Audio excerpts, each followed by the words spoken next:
নবম পে স্কেলে বড় পরিবর্তনের প্রস্তাব, সর্বনিম্ন ৩৫,০০০, সর্বোচ্চ ১,৪০,০০০ টাকা।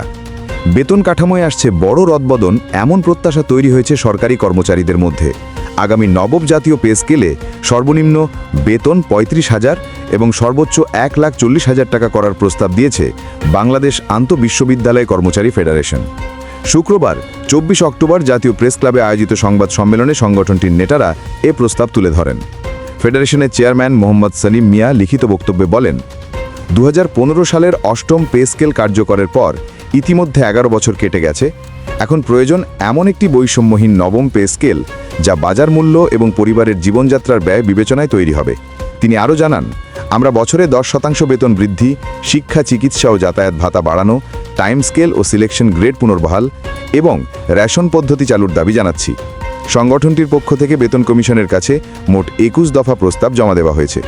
প্রস্তাবনায় ৬ সদস্যের পরিবারের ন্যূনতম জীবনযাত্রার ব্যয়কেও বিবেচনায় নেওয়ার আহ্বান জানানো হয়।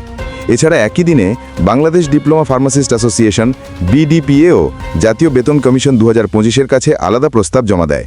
তারা একইভাবে সর্বনিম্ন ৩৫,০০০ ও সর্বোচ্চ ১,৪০,০০০ টাকার কাঠামো রেখে ১২টি বেতন গ্রেড নির্ধারণের প্রস্তাব দিয়েছে।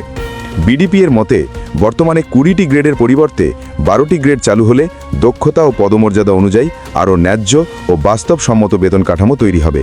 উল্লেখ্য, গত ২৭ জুলাই গঠিত জাতীয় বেতন কমিশন চলতি বছরের ডিসেম্বরের মধ্যে নবম পে স্কেলে চূড়ান্ত প্রতিবেদন জমা দিতে চায়।